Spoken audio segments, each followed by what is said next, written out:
Hello, true believers, and welcome back to another edition of BK's Bullets. I know, I've been away for a few weeks, but there are still many more animated classics for us to review together. So, without further ado, I'm going to talk to you guys today about Justice League The New Frontier.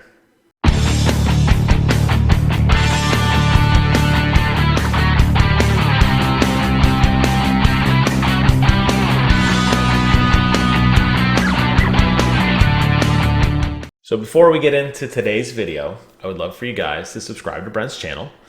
He just finished up his weekly review of Loki. So now Loki is in the books. I believe there's a new Marvel cartoon starting soon, so stay tuned for that.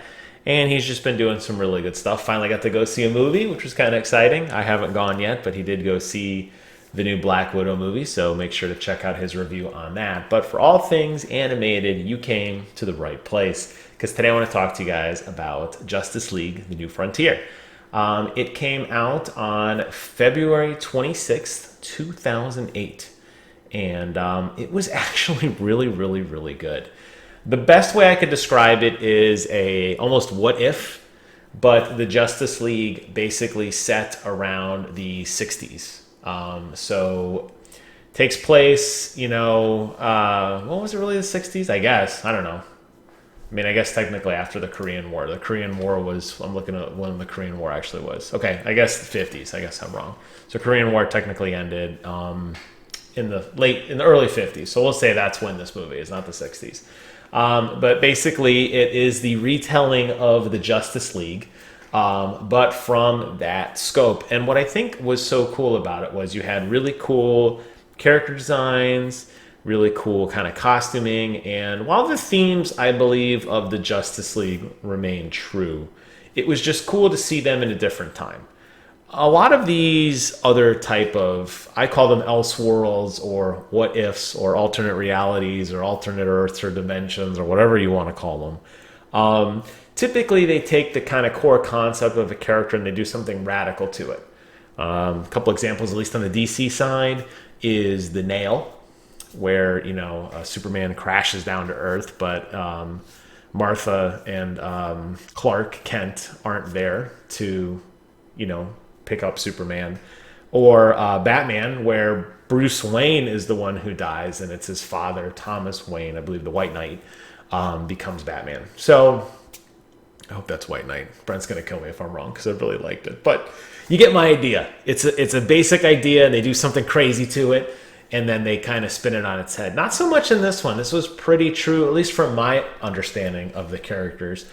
Pretty true to kind of what you expected to see. The big difference here, of course, being the main villain is the center. And actually, Brent is calling me right now. So I'm going to go ahead and stop this video, and I'll be back in a minute. All right, we're back. I had a brief hour-long sidebar catching up with Brent. It was very nice. I haven't talked with him in a while. So the thrust of this movie isn't really so much about the center. I mean, he is the villain. But it's really about the Justice League getting together and kind of coming into their own. You're watching them all do their own things, and they're all very capable on their own, too. That was something that I really liked. It seems like a lot of these tag-up movies tend to have them all being just buffoons and idiots, and through a series of happenstance, they all merge together and become something greater than themselves. And I think that still does happen, at least the latter part, but they're all perfectly capable on their own, and I really like that. We see Flash early on taking out Captain Cold, which was really cool.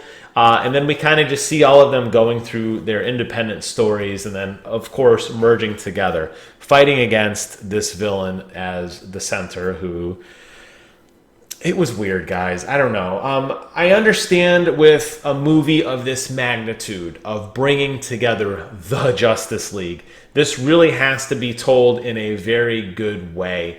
There has to be something that is much greater than themselves, because otherwise, if the main villain ended up being like Lex Luthor or the Joker or something, it would kind of make each of those independent characters look kind of foolish. It would make... Like, if the Joker was the main villain, it's like, well, Batman's beat the Joker a billion times before. So, like, what's really changed here?